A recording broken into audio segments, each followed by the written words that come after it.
Guys, what's going on? I hope you guys are well. I hope you guys are staying safe. I hope everything's good wherever you guys are. Guys, I need to touch on this video, and I need to do this video.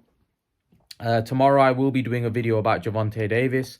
I want to talk a little bit about him and talk about something that I want to talk about. Actually, I'll tell you what I was going to talk about. I've actually recorded it. Gervonta Davis and Conor Ben. I am going to be talking about that fight.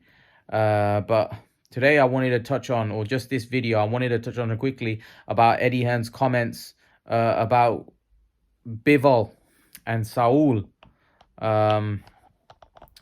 Basically, Eddie Hearn's made some comments, and Eddie Hearn has basically said that he feels that Dmitry Bivol may fight Canelo at 168. And a lot of like, I've made my point, I've made my opinion on that before. One thing I will say is that Eddie Hearn's a brilliant promoter. I've always liked Eddie Hearn, but I'm not sure Eddie Hearn is the greatest matchmaker in the world, and I think we've seen that with AJ's career. Not to say, like, Eddie says that, you know, I'm not in control of what these fighters do. They tell me, these big fighters tell me what to do, and that's true. But even with some of the lesser guys, you could say, or maybe throughout his career, where he kind of persuaded guys, or he said that, oh, I don't force anybody. But it's one thing not forcing somebody, but kind of egging somebody on to take the fight. Now, we all know that Eddie Hearn also works with Dmitry Bivol and Canelo Alvarez. So he's looking out not just for Canelo, but Bivol. Of course, Eddie would want Canelo probably to win, because Canelo's such a big star. He knows he knows that he's got a lot more to gain and a lot more to benefit from Canelo winning. But for me, I actually think that Eddie Hearn is not the greatest matchmaker in the world, and he might end up stitching Canelo Alvarez up. And Canelo needs to, in my opinion, not listen to Hearn, which I'm pretty sure he wouldn't, but him and Eddie Reynoso really need to think about this, because it seems to me like Eddie has been saying this quite consistently in the media, that Dmitry Bivol may fight Canelo Alvarez at 168. Now, I don't know whether Eddie's doing it thinking the fact that Dmitry Bivol might be depleted and he might not be the best version, and Canelo might be a win for Canelo. Canelo might be able to win. You know, Barack, I think, was on there saying that, by the way, that Ak and Barack are brilliant. I love listening to them. I think they're really, really good. I think I like their energy. But moving away from that, I think he was basically saying that I think the fans would see it more competitive at 168, because there would be an intrigue going into the fight. Whereas at 175, Canelo just doesn't look himself, and it probably would be a comfortable win for Bivol, which I probably would agree with. However, I will say this: I think for Canelo Alvarez's legacy, for his stake, I think Canelo has to fight Bivol at 175. I think at 168 is too much of a gamble, and if Canelo ends up losing to Bivol at 168, oh my goodness, what does that do for his legacy? Because if he goes to 175, loses to Bivol again, people will say, okay, it's not Canelo's weight, he just lost to a bigger guy. There's a reason, you know, there's a reason. Whereas if he loses at 168, then Canelo's done, you know, in my opinion. That would be such a hit to his credibility. I'm not even sure he can come back from that. That's why I think he needs to be very smart in his matchmaking. And sometimes Eddie Hearn doesn't always come across very smart, especially because this is not something that I believe would be echoed by Canelo. I'll tell you why. Because Canelo would understand that. Canelo firstly would want to go and defeat Bivol at the weight, because he knows if Bivol comes down to 168 and he beats Bivol at 168, people will say he drained Bivol. So he's not going to get the credit for that. And Canelo wouldn't want that. Secondly, Canelo would also be worried that if he loses to Bivol at 168, basically Canelo loses all credibility and his career would be in absolute tatters. Canelo losing twice in a row against Bivol, his career would be in tatters.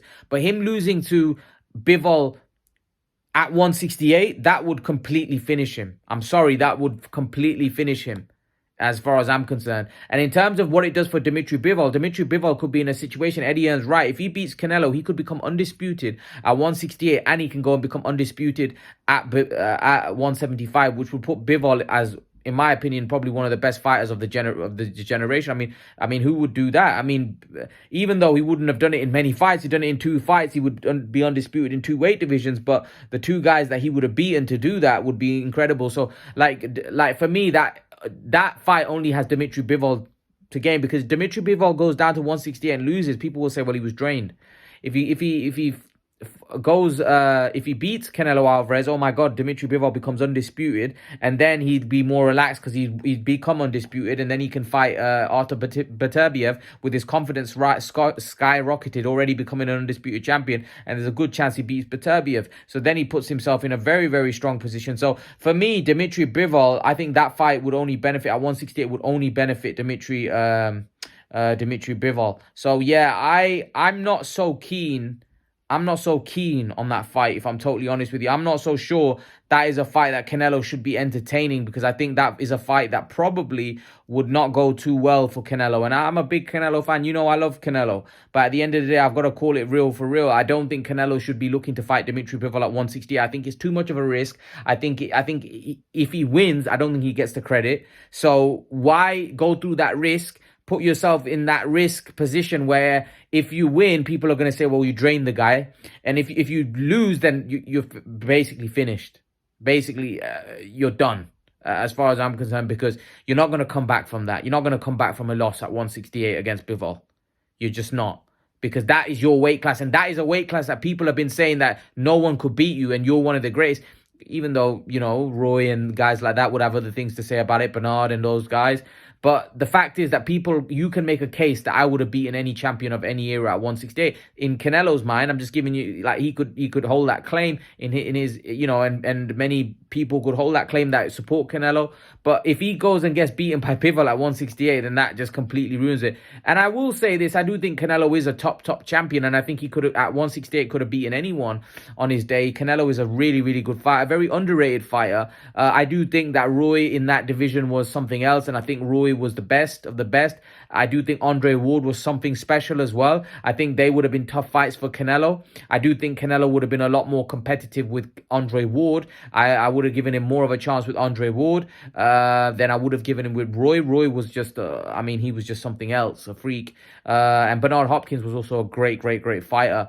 But yeah, there's a lot of guys that I think, James Toney, don't sleep on that guy. He was a great fighter. But Dmitry Bivol is cut from a different cloth. Dmitry Bivol is also a special talent. And I don't think he got the credit before he fought Canelo, because people thought he was basically a fighter, you know, no special effects, up and down, no special effects, and people didn't really give him credit. I think after the Canelo Alvarez performance, I think people realized, and the Ramirez performance, which was, he was sensational in both fights, I think people realized that this is a very unique and special talent. And I just want to, you know, make a shout out to Michael Parsons. You know, Michael Parsons, and I see a lot of you when I make an Andrade video. Look, I have nothing against Andrade. Andrade is a good fighter. I think he's got skills, and I've praised Andrade many times. I just think some of you guys overrate Andrade and make him out to be something he's not, in my opinion. And it really irritates me, because I think Andrade is a guy that really hasn't, I don't think he's achieved a lot, to be honest with you. I don't think he's achieved a lot compared to what his talent was. I don't know. We never really got to find out how good he was. But the thing is that you said that Canelo's been beaten 3 times. You know, and Canelo's hardly a great. Andrade's undefeated, this, that, and the other. Yeah, well, Canelo would be undefeated if he fought the guys that Andrade fought. I mean, not, you know, any decent fighter would be undefeated if they fought the guys that Andrade fought. I mean, and the other thing is, I mean, Canelo Alvarez lost, and you said he lost 3 times, officially lost 2 times. Okay, but I'll give you, lost to Golovkin the first time. Okay, but he would have lost to Golovkin, Bivol, and Mayweather. I mean, Andrade couldn't hold any of those 3 shoes. I mean, Andrade's not in the same level or league as those guys. So, yeah, if you think that Canelo lost to Golovkin, Bivol, and Mayweather, for sure. All of those guys are, for me, Mayweather's, I mean, he's one of the great, he's got a claim to one of the greatest of all time. In terms of Golovkin was one of the greatest middleweights of all time. He's got a claim to that. And Dmitry Bivol, his career's still going. We don't know what he might go on to do. He might become one of the greatest light heavyweights of all time. So, I mean, Andrade is maybe the greatest in his mind, you know, but he's definitely nowhere not the greatest of all time in anything. And he's definitely not, in my opinion, if Andrade was to retire today, he's no Hall of Famer. He's no way that guy's going into the Hall of Fame not beating any champions. I mean, there's no way. I'm sorry, there's no way that guy's going into the Hall of Fame. I don't care if he's a 2 division undefeated champion or what. I mean, in that case, you might as well put Billy Joe in the Hall of Fame because Billy Joe's got a better resume than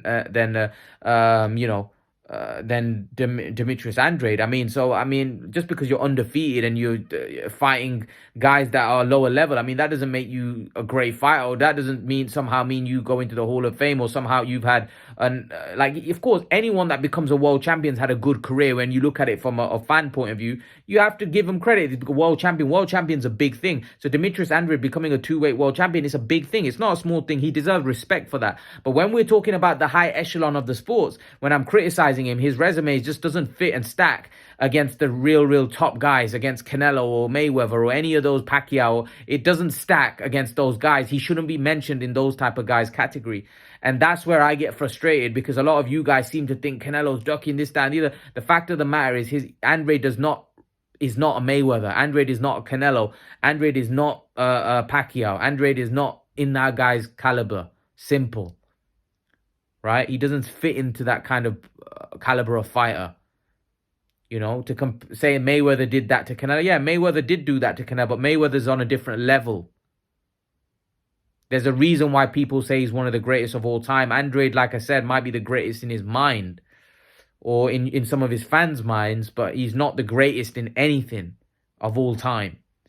Yeah? So Mayweather is one of the greatest fighters of all time. You know, Gennady Golovkin is one of the greatest middleweights of all time. There's no two ways about it. He was a monster in his prime. A guy that was genuinely avoided. Yeah? People say Andrade's avoided. Golovkin was avoided like plague. I mean, Canelo ducked Golovkin. You know, he fought Hearn, and then he vacated the belt. Canelo didn't even fight Golovkin for a couple of years because Golovkin had that fear. He had that fear, you know, because Golovkin was a monster. Miguel Cotto ducked Golovkin.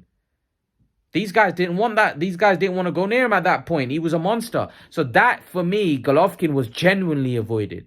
Not Andrade. I mean, Canelo fought Golovkin, who's a monster. I mean, he fought him at the time when people were saying Golovkin's a beast. And Canelo fought him, but yeah, he's scared of, Andrade, come on. Let's stop talking nonsense. I mean, like, what would have that Golovkin that Canelo fought the first time done to Andrade? I mean, come on. Let's be real. Like, if that Golovkin beat Canelo the first time, I don't know what he would have done to Andrade, you know? So, yeah, leave your thoughts in the comment section below. Let me know what you think. I'd love to know your opinion, and I'll see you guys in the next video. Peace.